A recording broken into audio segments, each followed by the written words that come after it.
পড়তেছি বিশ্ব সংবাদ। ইসরায়েলি গোয়েন্দাদের ভয়ঙ্কর তথ্য, ফেঁসে যাচ্ছেন নেতানিয়াহু, গৃহযুদ্ধের সম্ভাবনা। এ নিয়ে থাকতেছে বিস্তারিত প্রতিবেদনে।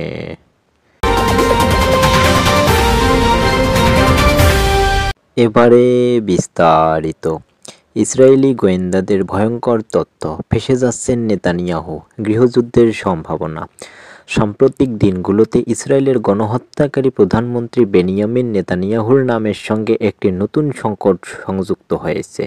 নেতানিয়াহু, যার বিরুদ্ধে দুর্নীতির অভিযোগে মামলা চলছে এবং আন্তর্জাতিক অপরাধ আদালতে অপরাধ, যুদ্ধ এবং মানবাধিকার বিরোধী অপরাধের জন্য গ্রেপ্তারি পরোয়ানা রয়েছে, এরই মধ্যে ঘাড়ে চেপেছে নতুন সংকটটি। ইসরায়েলি গোয়েন্দাদের তদন্তেই উঠে এসেছে ভয়ঙ্কর তথ্য। ইসরায়েলি পত্রিকা হারেস জানিয়েছে, 7 অক্টোবরের হামলার বিষয়ের আগে থেকে জানা সত্ত্বেও প্রয়োজনীয় ব্যবস্থা নেননি নেতানিয়াহু। এর জন্য রাষ্ট্রদ্রোহের গুরুতর অভিযোগের মুখোমুখি হচ্ছেন তিনি। শুধু তাই নয়, সেদিনের হামলায় হামাসকে কাতারের মাধ্যমে অর্থের যোগান দেওয়া এবং নিজেদের সৈন্য দিয়েই ইসরায়েলি মানুষদের সেদিন হত্যা করান তিনি। 7 অক্টোবরের ঘটনায় নেতানিয়াহুর ভূমিকা নিয়ে ইসরায়েলি জনগণের মধ্যে আগে থেকেই বিতর্ক হয়েছে। সেই সময় যুক্তি দেওয়া হয়েছিল, হামাস 7 অক্টোবরে 1200 জনকে হত্যা করেছে। তবে উপলব্ধ প্রমাণের সাথে এটি অসঙ্গতিপূর্ণ, কেননা হামাসের কাছে কোনো অস্ত্র সরঞ্জাম এতটাই কার্যকর ছিল না যে এতটা অল্প সময়ে প্রভাব ফেলতে পারে। হারিস পত্রিকা জানিয়েছে, সেদিন কর্মরত সৈন্য এবং এলাকার প্রত্যক্ষদর্শীদের সাক্ষ্য থেকে প্রকাশ করে যে হানিবাল নির্দেশিকার আদেশ দেওয়া হয়েছিল এবং ওই দিন থেকেই তারা প্রকাশ্যে এই যুদ্ধ পরিচালনা করেন এবং অনেক লোকজনকে বেসামরিকভাবে হত্যা করেছেন। কেবল হাজার হাজার ফিলিস্তিনিদের গণহত্যাই নয়, বরং তার নিজস্ব সৈন্য ও মানুষদের হত্যার জন্যও তিনি দায়ী। সংকট কিভাবে দেখা দিল? সাম্প্রতিক ঘটনাটি পূর্ববর্তী অভিযোগগুলোর চেয়ে ভিন্নতর। ইসরায়েলি অভ্যন্তরীণ গোয়েন্দা সংস্থা শিন বেটের পরিচালিত এবং টার্গেটের নামে পরিচিত তদন্তের ভিত্তিতে গুরুতর অভিযোগটি পাওয়া গেছে। ইসরায়েলি এই গোয়েন্দা সংস্থা দেখেছে নেতানিয়াহু এবং তার অফিস 7 অক্টোবরের হামলা সম্পর্কে অবগত ছিল, কিন্তু নিরাপত্তা পরিষেবাগুলোকে তা জানায়নি। গাজায় সামরিক লোকদের এত যুক্ত করতে বেতন দেওয়ার জন্য কাতার হামাসকে যে অর্থ পাঠিয়েছিল তা নেতানিয়াহুর উপদেষ্টাদের মাধ্যমে পাঠানো হয়। এই অর্থের কিছু অংশ আত্মসাৎ করা হয়েছিল। নেতানিয়াহু এবং তার উপদেষ্টাদের বিরুদ্ধে শিন বেটের তদন্তের প্রকাশ একটি কেলেঙ্কারিজনক অধ্যায়। 7 অক্টোবর ইসরায়েলের সামরিক গোয়েন্দা সংস্থা প্রধান আমান এবং চিফ অফ স্টাফ তাদের ব্যর্থতার কারণে পদত্যাগ করেছিলেন। এরপর নেতানিয়াহু শিন বেটের প্রধান রোনেন বারের পদত্যাগ চেয়ে বসেন।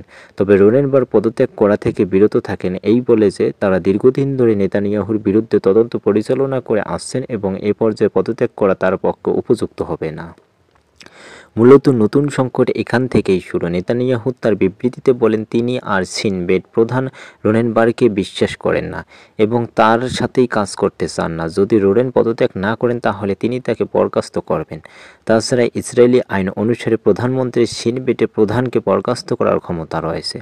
তবে রোনেন বারের আপত্তির প্রেক্ষিতে অ্যাটর্নি জেনারেল কার্যালয় প্রতিক্রিয়া জানায় যে প্রধানমন্ত্রী শিন বেট প্রধানকে বরখাস্ত করার ক্ষমতা রয়েছে, তবে পরিস্থিতির অসাধারণ সংবেদনশীলতা এবং বিষয়টি অভূতপূর্ব প্রকৃতি। সেই সঙ্গে এই উদ্বেগ রয়েছে যে এই বরখাস্ত অবৈধতা এবং স্বার্থের সংঘাতের দ্বারা কলঙ্কিত হবে। সম্ভবত সবচেয়ে গুরুত্বপূর্ণ বিষয় হলো, শিন বেট প্রধানের পদ প্রধানমন্ত্রীর প্রতি ব্যক্তিগত আস্থার পদ ছিল না এবং প্রধানমন্ত্রীর অভিযোগ করা আস্থার অভাব বরখাস্তের জন্য যথেষ্ট নয়। আরও জানা গেছে, শিন বেট প্রধানকে অভিশংসন প্রক্রিয়া শুরু করার জন্য নেতানিয়াহুকে প্রথমে অ্যাটর্নি জেনারেলের অফিস থেকে একটি অনুকূল মতামত দিতে হবে।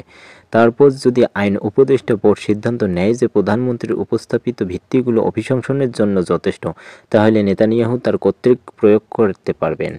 তবে প্রকৃতপক্ষে নেতানিয়াহুর সাথে একটি বৈঠকে অ্যাটর্নি জেনারেল গালি পারাবসহ মেয়ারা তাকে ব্যক্তিগতভাবে জানিয়ে দিয়েছেন, শিন বেটের সাথে স্বার্থের দ্বন্দ্বের কারণে তাকে বরখাস্ত করা উপযুক্ত হবে না।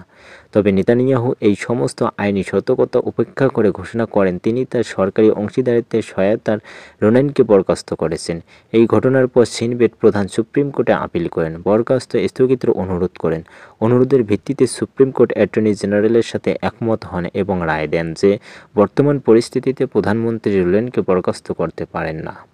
তা সত্ত্বেও নেতানিয়াহু অ্যাটর্নি জেনারেল এবং সুপ্রিম কোর্টের সিদ্ধান্ত উপেক্ষা করে বলেছিলেন তিনি আর রোলেনের সাথে কাজ করবেন না। রোলেনের পদ ছেড়ে দেওয়া উচিত এবং 7 অক্টোবর নিয়ে তদন্ত অবিলম্বে শেষ করা উচিত।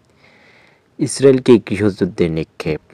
অ্যাটর্নি জেনারেলের অফিস এবং সুপ্রিম কোর্ট উভয়ের প্রতিকূল রায় সত্ত্বেও রোলেনকে বরখাস্ত করার জন্য নেতানিয়াহুর জেদকে ইসরায়েলের গণতন্ত্র এবং প্রতিষ্ঠানের বিরুদ্ধে যুদ্ধ ঘোষণা হিসেবে ব্যাখ্যা করা হয়েছিল এবং নেতানিয়াহুর বিরুদ্ধে তার ব্যক্তিগত লাভের জন্য ইসরায়েলকে গৃহযুদ্ধে টেনে আনার অভিযোগ আনা হয়েছিল।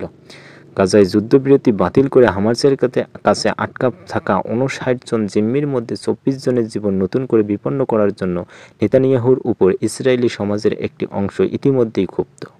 তারা এখনও জীবিত বলে মনে করা হচ্ছে। অ্যাটর্নি জেনারেলের অফিস এবং সুপ্রিম কোর্টের বিরোধী মতামত সত্ত্বেও শিন বেট প্রধানকে বরখাস্ত করার সিদ্ধান্তের ফলে জনগণের ক্ষোভ আরও তীব্র হয়ে ওঠে।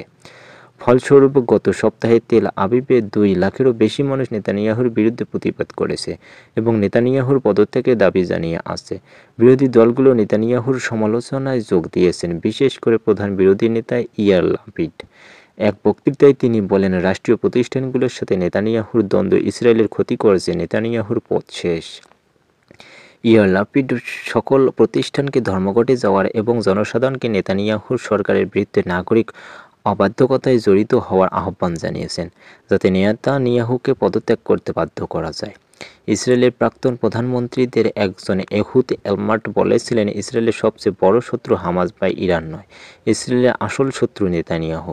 এরা সেনাবাহিনী এবং গোয়েন্দা সংস্থার সঙ্গে সংঘর্ষে লিপ্ত হয়, রাষ্ট্রকে দুর্বল করে দেয়। তিনি আরও উল্লেখ করেন, নেতানিয়াহু যদি পদত্যাগ না করে তাহলে দেশটি দ্রুত গৃহযুদ্ধের দিকে এগিয়ে যাবে। প্রকৃতপক্ষে রাষ্ট্রের প্রতিষ্ঠান এবং কার্যকারিতার বিরুদ্ধে নেতানিয়াহুর সংগ্রাম কেবল শিন বেট প্রধানকে অপসারণের চেষ্টার মধ্যেই সীমাবদ্ধ নয়।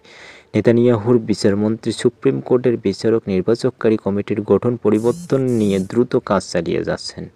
বিচারমন্ত্রীর তৈরি খসড়া বিল অনুসারে তারা বিচার বিভাগের নির্বাচন কমিটি গঠন পরিবর্তন করার চেষ্টা করছেন, যাতে তাদের পছন্দের বিচারকরা সুপ্রিম কোর্টে নির্বাচিত হন তা নিশ্চিত করা যায়। বিশেষজ্ঞদের মতে নেতানিয়াহুর শিন বেটের প্রধানকে বরখাস্ত করার প্রচেষ্টা এবং সুপ্রিম কোর্টে বিচারকদের নির্বাচিত করার জন্য বিচার বিভাগীয় নির্বাচন কমিটির গঠন পরিবর্তন আনার ইচ্ছা সম্ভবত দেশের রাজনৈতিক বিপর্যয় সৃষ্টি করবে এবং একদিকে ইসরায়েলকে গৃহযুদ্ধের দিকে টেনে আনবে, অন্যদিকে অর্থনীতির পতনের দিকে নিয়ে যাবে। ফলে ইসরায়েলের জনগণের জন্য এই বিষয়ে সিদ্ধান্ত নেওয়া অপরিহার্য হয়ে পড়েছে। হয় তারা দুর্নীতিগ্রস্ত এবং গণহত্যাকারী নেতানিয়াহুর সাথে থাকবে, অথবা যত তাড়াতাড়ি সম্ভব নেতানিয়াহুকে অপসারণ করবে।